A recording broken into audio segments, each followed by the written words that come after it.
नमस्कार दोस्तों, स्वागत है आपका डीप नॉलेज में। मेरे साथ हमारे बहुत पुराने ज़िनोगी हैं दिनेश शर्मा जी। वो भोपाल से आए हैं और हम लोग थोड़ी बहुत बातचीत करेंगे। तो होपफुली जिस तरह से हम अपनी सवालों से और जवाबों से और गहराई में जा पा रहे हैं, आपको भी कुछ इंसाइट मिल सके। सभी को नमस्ते, प्रणाम हृदय से। आशीष सर को मैं पिछले 3-4 साल से सुन रहा हूँ डीप नॉलेज के माध्यम से। तो ये एक मुहिम चलाई है, ये बहुत ही प्लस पॉइंट और समाज के लिए और हम सब के लिए बहुत बहुत उत्साहवर्धक, ज्ञानवर्धक और अपने जीवन में उतारने। और सबसे अच्छी बात यह है कि ये सच्चाई पे आधारित है। जो इनने खुद अनुभव किए हैं वही ये वीडियो में डालते हैं या बताते हैं। ऐसे नहीं है कि कर कुछ रहे हैं और दिखा कुछ रहे हैं। तो ज़िंदगी में ये जो सच्चाई है ये बहुत ज़रूरी है। इसी पे से मेरा एक क्वेश्चन था भाई साहब से कि ईमानदारी की परिभाषा मेरे को बहुत अच्छे से समझ में नहीं आ रही। एक तरफ ईमानदार लोग जो बैठे हैं बोलते हैं ईमानदार रहो, तो जैसे पॉलिटिक्स की बात कर लें तो उनने अपने वेतन खुद इतने बढ़ा के रखे हैं, हर चीज़ उनको फ्री में चाहिए। अभी एमपी गवर्नमेंट में आया था कि उनका टैक्स भी हम लोग भर रहे हैं, वो करोड़पति हैं। इसके अलावा वेतन में भी बहुत विसंगति हैं, किसी को 1 लाख 2 लाख 10 लाख मिल रहा है, किसी को 10,000 5,000 नहीं मिल रहा है। अब यहाँ पे किसान लोग जो खेती किसानी करते हैं वो मेहनत सबसे ज़्यादा करते हैं, लेकिन उनको कम मिल पाता है। फिर बीच में जो उनके ब्रोकर बोलो, दलाल बोलो, वो उनसे ज़्यादा कमा लेते हैं, फिर और कमा लेते हैं। तो मेरे को समझ में नहीं आती कि ईमानदारी में एक बोलते हैं कि जो वेतन मिल रहा है वो तुम्हें सही मिल रहा है, या जितना तुमने मेहनत की किसानों ने वो सही है, लेकिन उनका पूरा नहीं हो पा रहा है उसमें। और एक तरफ बिल्डर्स हैं या जो करोड़पति अरबपति बन जाते। अभी एक शादी अंबानी जी ने की थी, उसमें करोड़ों अरबों रुपए ने वहाँ बहाया पानी की तरह। यहाँ का देश का पैसा हमारी पैसा है वो। तो मेरे को नहीं समझ में आया कि वो ईमानदार कहाँ से हो गए। तो ये मैं समझना चाहता था कि ईमानदारी आखिर चालू कहाँ से होती है, ख़त्म कहाँ होती है। हो सकता है मैं गलत हूँ। मैं जब मैंने ज़िनोगा नहीं शुरू किया था, उसके पहले तक मुझे लगता था पैसे से मेरा ताल्लुक़ ये है कि मैं काम करूँगा, मेहनत करूँगा और जितना मैं डिज़र्व करता हूँ उतना मुझे पैसा मिलेगा। एक नौकरी मैंने ज्वाइन की थी, उसमें एज एन MBBS डॉक्टर 10-12 हज़ार रुपये मिलते थे। फिर मुझे दिखाई दिया कि जितना मैं काम कर रहा हूँ उससे कम काम करने वाला, लेकिन अगर वो MD है तो उसको ज़्यादा पैसे मिलते हैं। मुझे 8 घंटे काम करना पड़ता है, उसको 4 ही घंटे काम करना पड़ता है। तब मुझे लगा कि मुझे भी पढ़ना चाहिए। मैं पढ़ के आ गया। अब मुझे लगता है बच्चों के लिए या कोई भी इंसान है कि आपकी मेहनत का फल का रिलेशनशिप ईमानदारी से नहीं है। कोई आदमी कितना मेहनत करता है और उसको कितना मुआवजा मिलेगा, उसकी ईमानदारी से उसका कोई ताल्लुक़ नहीं है। ईमानदारी से ताल्लुक़ है आप कितना सुकून में अपनी ज़िंदगी को जी पाओगे, नंबर 1, और मरने के बाद आप कितना अच्छी एक प्रारब्ध क्रिएट करोगे। अब मान लीजिए कोई आदमी बहुत बड़ा बिल्डर है या बहुत बड़ा पॉलिटिशियन है, इसका मतलब ये है कि उसने पैसे के खेल को खेलना समझ लिया है। प्लस जो बहुत बड़े सबसे ऊपर लेवल के हैं, जैसे आपने कहा अंबानी टाइप के लोग, वो लोग तो पैसे के खेल को खेलना भी जानते हैं, प्लस इसके नियम कानून भी बनाते हैं। यही लोग खुद ही नियम बना देते हैं। हाँ। और हम लोग जब तक ईमानदारी को पकड़ने की कोशिश करेंगे पैसे कमाने के लिए, तब तक ऐसा ही है जैसे आप एक ख़राब खाना खा रहे हैं या गंदी हवा में सांस ले रहे हैं और आप उम्मीद कर रहे हैं कि आप सेहतमंद हो जाएं। हाँ, आप पैसा कमाना जान सकते हैं। मैंने खुद जब तक मैं नौकरी करता रहा, मैंने अपने पिताजी को देखा, वो भी 40 साल तक नौकरी किया उन्होंने।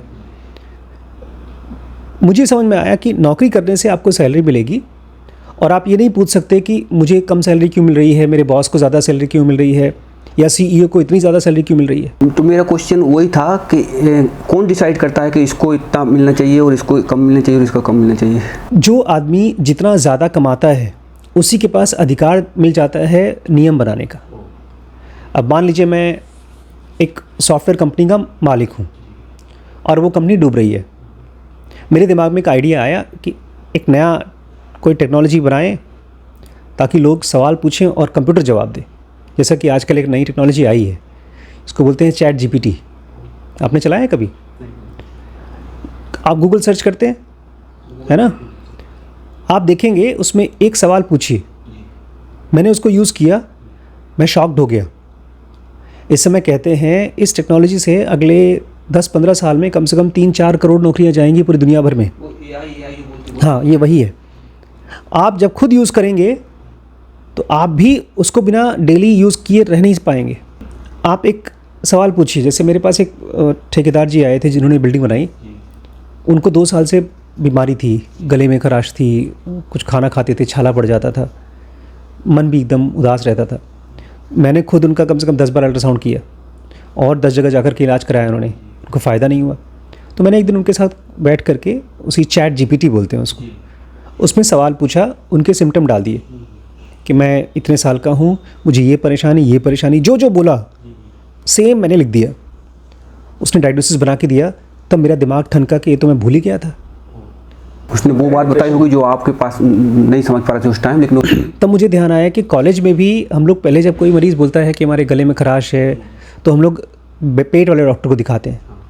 उनकी जो प्रॉब्लम थी वो साइकेट्रिक थी, उनको डिप्रेशन था। ये चीज़ मैं भूल गया था। और यूजुअली हमारे मेडिकल कॉलेज में बताते भी हैं कि जो साइकेट्री के पेशेंट्स होते हैं पहले वो दूसरे डिपार्टमेंट में धक्का खा करके ठोकर खाते हैं, जब नहीं समझ में आता तब वो साइकेट्रिस्ट के पास जाते हैं। अब ये ऐसी टेक्नोलॉजी है जो आज से पहले कभी नहीं थी। ये टेक्नोलॉजी अब इतनी एडवांस्ड है कि इसका पैसा जो भी मांगेंगे वो लोग, पब्लिक खुशी खुशी देगी। $20 मिनिमम चार्ज है अगर आप इसको पेड सर्विस लेते हैं। फ्री सर्विस भी है लेकिन इसका पेड सर्विस का $20 चार्ज है। इसके ऊपर भी चार्जेस हैं, लेकिन ये इतनी अच्छी है कि पैसा देने वाले लोग देंगे। अब इस टेक्नोलॉजी को यूज़ करने का नियम कानून कौन बनाएगा? ये लोग बनाएंगे। अब मान लीजिए वो इंडिया आते हैं और गवर्नमेंट के साथ बैठते हैं, बोलते हैं आपके लोगों को मुझे ये यूज़ कराना है, तो उसकी नियम कानून कौन बनाएगा? गवर्नमेंट बनाएगी और वो बनाएंगे। अब गवर्नमेंट बोलती है कि इंडिया में मुझे 10 बड़े बिजनेसमैन चाहिए जो ये टेक्नोलॉजी को दुनिया तक फैलाए, लोगों तक फैलाए। एक जियो चाहिए या कोई एयरटेल चाहिए, तो उसके नियम कानून कौन बनाएगा? गवर्नमेंट बनाएगी। और ये तो पहले भी होता रहा है। गवर्नमेंट को अगर हॉस्पिटल बनाना है, रोड बनानी है, तो पब्लिक को बोले कि अपना घर हटाओ यहाँ से, हम रोड बना रहे हैं, ये खेत ले लो, पैसा दो, देना ही पड़ेगा। जो आदमी पावर में है, लेकिन उसके पास भी पावर तभी तक है जब तक वो पावर में है। अब आपका नेक्स्ट क्वेश्चन, ईमानदारी कहाँ आती है? ईमानदारी आती है आपके जन्म से लेकर के जन्म के समय और आपके मृत्यु के समय। जो ईमानदार आदमी अपनी पूरी ज़िंदगी अच्छे से जीता है, उसके दिमाग में कोई कन्फ्यूजन नहीं होता, कोई गिल्ट नहीं होता, कोई ये फीलिंग नहीं होती कि अरे यार मैंने ये नहीं करना चाहिए था, ये करना चाहिए था। और जिस आदमी का मन एकदम शांत होता है वो आदमी बहुत आराम से सो पाता है, मतलब मर पाता है। और जब वो जब दूसरी दुनिया में जाता है तो उसके लिए वहाँ पर भी एक एवोल्यूशन का स्टेज होता है। यहीं पर आपके क्वेश्चन का आंसर है कि किसी को कैंसर हो जाता है, कोई आदमी चाहे गरीब ही है फिर भी स्वस्थ रहता है, किसी का एक्सीडेंट हो जाता है, कोई डिप्रेशन में जाता है। ईमानदारी इकट्ठी होती जाती है। अच्छा, एक चीज़ और पूछ रहा था मैं बीच में कि बेईमानी भी की, बदमाशी भी की, चोरी भी की, उसके बाद भी सुकून अगर है, वो पर्याप्त सब नींद भी आ रही है, उस पश्चाताप भी नहीं हो रहा, तो वो भी खराब काम होगा क्या? देखिए, अगर कोई आदमी बहुत बेईमान है और वो मान लीजिए सुकून नहीं भी है, शराब पी करके आराम से सुकून से सो रहा है, नहीं शराब भी नहीं पी रहा, फिर भी सुकून है, आध्यात्मिक भी है, उसने कल ही चोरी जमा ली लेकिन उसको सुकून है और पश्चाताप भी नहीं हो रहा कि मैंने गलत काम किया है, ऐसा फील भी नहीं हो रहा। एक बहुत सिंपल सा सूत्र है स्पिरिचुअलिटी में, अज्ञान अपने आप में बहुत बड़ा पाप है। तो जो आदमी बेईमानी कर रहा है वो अपना माइंड, अपनी बॉडी को यूज़ कर रहा है एक खेल को। अच्छा, बदमाशी चालू हो गई, उसकी बदमाशी चालू हो गई। अब उसके दिमाग में वो बदमाशी ही चलेगी अपने आप को सही साबित करने के लिए। अब उसका दिमाग कभी भी इन दरवाज़ों को नहीं खोल पाएगा, हाँ, जो खुलना चाहिए। वो ईश्वर है दुनिया में और ईश्वर की एंटिटी इतनी बड़ी है कि उसको किसी पैसे की, किसी घर की, किसी भी चीज़ की ज़रूरत नहीं है। बट ये आदमी कभी भी उस अपॉर्चुनिटी के लिए रेडी नहीं हो पाएगा, स्वीकार नहीं कर पाएगा वो कि हमने गलत काम किया है। या देखिए ईसा मसीह कहते थे कि भगवान के घर में खाली वही घुस सकता है जिसका मन बच्चे की तरह है। हाँ, अब बेईमान आदमी बच्चा नहीं हो पाता, इसी को बोलते हैं मासूमियत। एक बच्चा क्या होता है, उसके मुंह में जो होता है वो सीधे बोल देता है, अच्छा है बुरा है वो सोचता नहीं। और ऐसा आदमी बेईमानी नहीं कर सकता। उसको चालाकी के लिए थोड़ी सी बात अपने दिमाग में छुपानी पड़ेगी, आपके दिमाग को समझना पड़ेगा, जो आपको सुनना है वो बोलना पड़ेगा। इन सब चीज़ों में हमारे मन का विभाजन हो जाता है, हमारा मन बट जाता है। और भले किसी को ऊपर ऊपर से दिखाई देता हो कि आदमी सुकून में है, जिस आदमी का मन विभाजित है, डिवाइडेड है, वो सुकून में नहीं होता। वो अपने आप को ढाक रहा है या वो छुपा रहा है या वो आपको दिखा रहा है कि मैं खुश हूँ, मतलब खुद ही खुद को समझा देता है। देखिए एक चीज़ और समझिए, एक और लेवल पे आगे बढ़ते हैं। जो भी आदमी शरीर में है वो देखा जाए तो ईश्वर से कट गया है जब तक शरीर में है, और वो परेशान भी इसीलिए है ताकि वो अपने आप को ईश्वर के साथ में एक कर सके। ईश्वर तो अगर बात की बात करें, अगर आप रात को सो भी नहीं पाते हैं तब भी आप बहुत परेशान रहेंगे। रात को सोना भी एक तरह से ईश्वर के साथ ही कनेक्ट होना है। रमण महर्षि बार बार इसको कहते थे, नींद मतलब एक तरह का ध्यान। जो आदमी ध्यान नहीं कर सकता, आंख बंद करता है, वो मेडिटेशन में नहीं जा पाता, उसके लिए नींद ही ध्यान है, और नेचर ने इसको बना रखा है।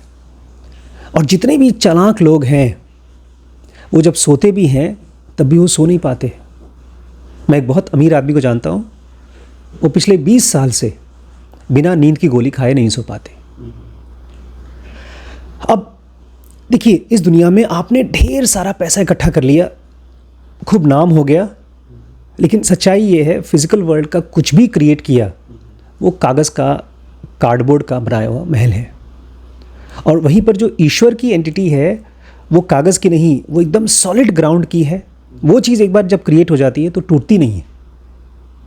इसीलिए चाहे बुद्ध टाइप के लोग हों या कोई भी एनलाइटन मास्टर हो, वो कॉम्प्रोमाइज़ करेगा ही नहीं। उन्होंने, कृष्ण ने अर्जुन को चालाकी करने के लिए नहीं कहा, उन्होंने कहा कि तुम धर्म के लिए सही काम करो। अब सवाल हम लोगों को ये पूछना चाहिए कि फिर धर्म क्या है? धर्म, एक्चुअल डेफिनेशन धर्म हिंदू मुस्लिम नहीं है। धर्म मतलब मुझे जो मेरे ईश्वर के साथ में जोड़े। तो आप बेईमानी करो, अच्छी बात है, तो ऐसा ही है जैसे कि आप एक गंदगी में घुस करके कोई चीज़ निकाल लो, लेकिन आपका हाथ गंदा रहेगा, आपका बॉडी गंदा रहेगा, और आप कितना भी धो साफ नहीं हो पाएगा। वो फिर अपना आपका जो बताते हो वही आ गया, यम नियम आसन वो शामिल हो गया है चरित्र में। जो आठ चरण में से एक अप्रत्याहार जो बोलते हो ना, वो है चरित्र निर्माण, ये आ गया इधर। और जो आपने अभी बात बताई कि पैसे से नहीं है तुलना, और इससे ये भी नहीं है कि कौन डिसाइड करता है, डिसाइड करने वाले कर रहे हैं। हम क्या हैं, हमें कितना पैसा कमाना है, हमें कैसे कमाना है, चतुराई से कमाना है, बुद्धिमानी से कमाना है, ईमानदारी से कमाना है या बेईमानी से कमाना है, इसका निर्णय हमको ही करना है। नहीं, इसमें एक और चीज़ है। जिस आदमी को ये समझ में आ जाता है किसी भी चीज़ को खेलने के लिए आपको सब्र चाहिए और सीखना चाहिए। अब जैसे हम लोगों ने, ठीक है, स्पिरिचुअलिटी का वीडियोस बनाया, मुझे समझ में आता है कि बच्चों को पैसे रुपए के बारे में पता होना चाहिए, क्योंकि वो भी एक खेल टाइप का है, तो आपको वो भी सीखना पड़ेगा। अच्छा, उस सीखने को भी अगर आप बेसब्र हैं तो आप बोलेंगे धोखा करके सीख लो, हाँ, लेकिन जो आदमी को सब्र है वो आदमी लीगल तरीके से पहुंच जाएगा वहाँ। अभी मैंने एक बच्चों के साथ में एक सीरीज़ बनाई थी, बहुत अच्छी सीरीज़ थी, साइकोलॉजी ऑफ मनी के नाम से, सेव मनी।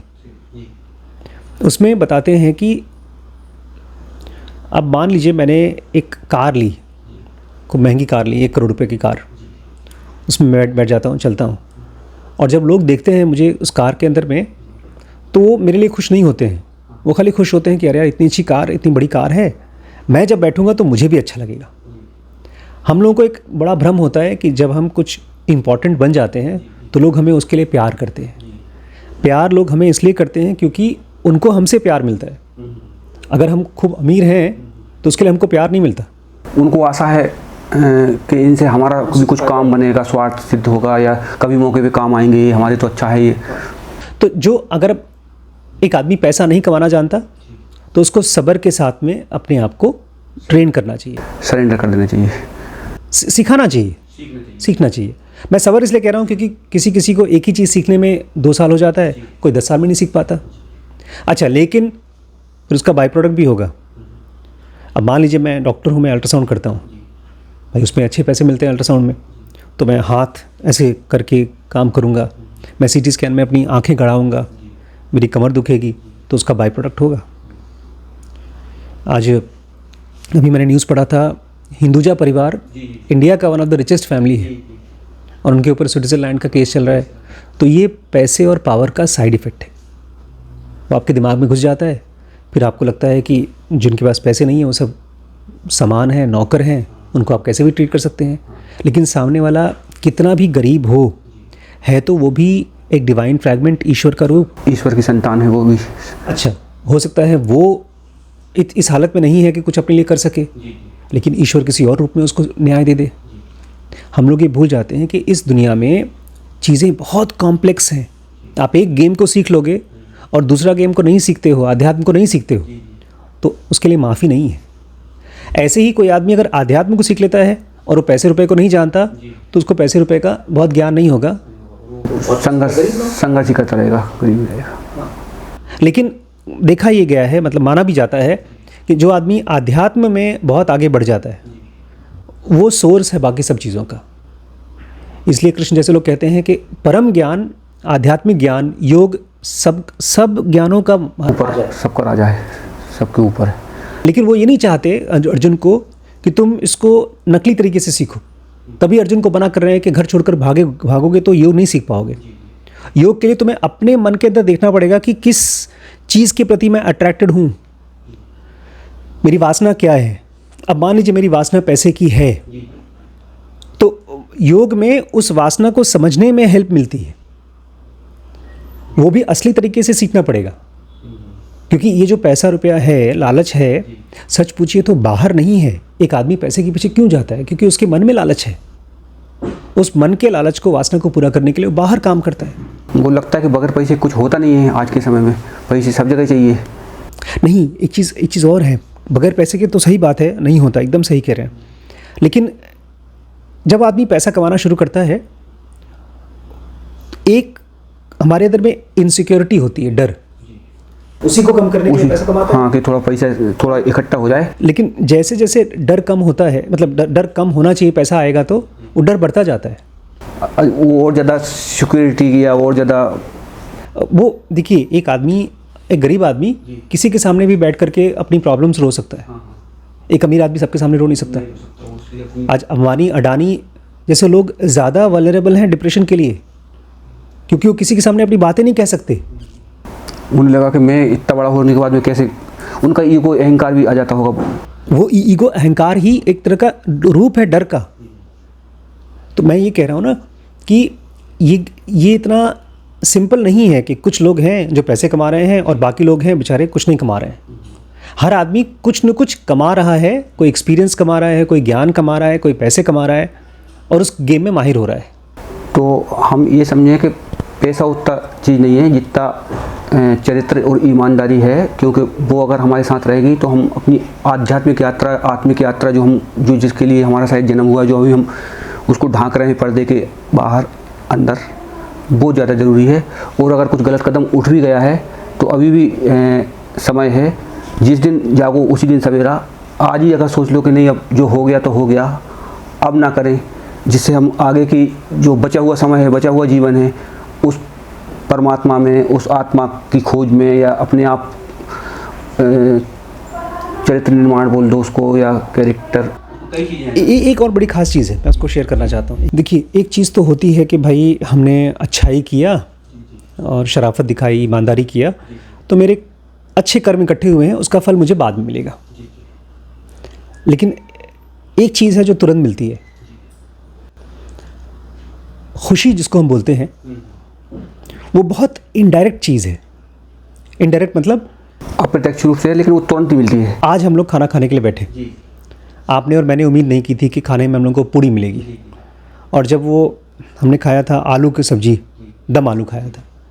दम आलू मैंने एक बार पहले कहीं खाया था, उसका मुझे स्वाद बहुत पसंद नहीं था, तो मुझे लगा वैसे ही कुछ होगा। लेकिन आज का अच्छा था। तो पूड़ी भी और सब्जी भी दोनों जो हमारी एक्सपेक्टेशन थी उससे अच्छी थी। अब मान लीजिए मैंने पहले से एक्सपेक्टेशन किया होता कि आज दम आलू मिलेगा और बहुत टेस्टी पूड़ी मिलेगी, अगर ये एक्सपेक्टेशन किया होता तो मुझे वो खाने का स्वाद उतना अच्छा लगता नहीं। ऐसा अक्सर होता है, खीरा हम लोग जब खाते हैं तो हमारे मन में हमेशा एक्सपेक्टेशन होती है कि खीरा अच्छा होना चाहिए, नमक के साथ में अच्छा आना चाहिए, लेकिन बहुत बार खीरा कड़वा होता है तो खाते ही नहीं हम लोग। करेला खा लेते हैं, थोड़ा कड़वा होता है, उसको पहले से उसको प्रोसीजर कर देते हैं हम लोग, ठीक कर लेते हैं, लेकिन फिर भी हमको पता होता है कड़वा होता है। ज़िंदगी में सारा खुशियों का रिलेशनशिप होता है हमारी एक्सपेक्टेशन से। अगर हमने आशा की, अच्छा, हमने आशा तो ऑटोमेटिकली बनती ही रहती है। एक आदमी जो अमीर हो जाता है उसको ये उम्मीद है, आशा ही है कि उसके सब उसकी बात माने। हाँ, सब मानेंगे, सब कुछ अच्छा होगा। लेकिन क्या होता है, सामने वाला इंसान अगर बात मानना भी चाहे, आप उसको पैसा दे रहे हो, मानना भी चाहे, तो भी वो फिजिकली नहीं मान सकता। एक आदमी 18 कहते हैं 18 घंटे उन लोगों से काम कराया गया, एक कुत्ते के ऊपर ज़्यादा पैसा खर्च किया गया एक आदमी से ज़्यादा, प्लस उस आदमी को उसका पैसा नहीं दिया गया। तो अगर वो करना भी चाहे काम तो भी नहीं कर पाएगा क्योंकि उसकी बॉडी की लिमिटेशन है। इसलिए तो गुलामी ख़त्म हो रही है। गुलामी पहले ख़त्म हो गई, अब गुलामी की जगह एम्प्लॉयमेंट आ गया। तो जो मैं पॉइंट कहना चाहता हूँ वो ये कि जो आदमी अच्छाई को जी रहा है वो उसका केवल अच्छा कर्म नहीं है, वो उसका खुशियों के प्रति एक तैयारी भी है। वो आदमी छोटी छोटी चीज़ों से खुश हो जाएगा जी। अब एक छोटा बच्चा वीडियो गेम खेल के खुश हो जाता है, हम लोग नहीं हो पाते। लेकिन अगर आप एक मासूम की तरह हैं, छोटे बच्चे की तरह हैं, जैसे मैं एक कहानी पढ़ रहा था, बहुत अच्छी कहानी थी, ज़ेन मॉन्क की कहानी थी, बैशो या कोई और थे, ओशो ने कहीं सुनाई थी। वो इतना मासूम था कि वो बच्चों के साथ खेल खेला करता था, आइस पाइस खेलता था, और एक बार एक बच्चे के साथ खेलते खेलते वो छुप गया एक जगह पर जी, और वहीं पर वो ध्यान में चला गया। ओह, वो 2 घंटे 4 घंटे तक वो रात भर वहीं बैठा रहा। अब ध्यान जो होता है ना, वो मासूमियत में से निकला हुआ फूल है। हाँ, ऐसे कुछ फूल ऐसे होते हैं जो रेयर पहाड़ों में ही होते हैं, बहुत अलग मौसम में होते हैं। इनफैक्ट हर एक फूल और फल खास मौसम में ही होता है। जी, कुछ है जो रेगिस्तान में होते हैं। ऐसे ही जिसको समझ में आ जाता है ये चीज़ कि एक तो होती है खुशी जो सामानों से मिलती है, और एक ऐसी खुशी होती है जो बिना सामानों की मिलती है, और वो जब खुशी मिलती है तो सामान के साथ भी खुश होती है, बिना सामान दोनों के साथ खुश होती है। फिर कोई गिला शिकवा नहीं है, कोई कुछ नहीं है। फिर वो अमीर से ज़्यादा अमीर है। उसको सुकून है कि उसने अपनी तरफ से सब कुछ किया। वो असली में राजा है। आज एक दत्तात्रेय को हम देखते हैं या एक भिक्षु को देखते हैं, वो एक गरीब आदमी है। हमको ये पूछना चाहिए कि आखिर इस आदमी के पास पैसे नहीं हैं, उसके बाद भी फिर भी क्यों इतना खुश है ये। हम लोग ये मान लेते हैं कि ये किस्मत है इसकी, एक आदमी एनलाइटेंड हो गया, उसकी किस्मत है। नहीं, वो उसकी मेहनत है।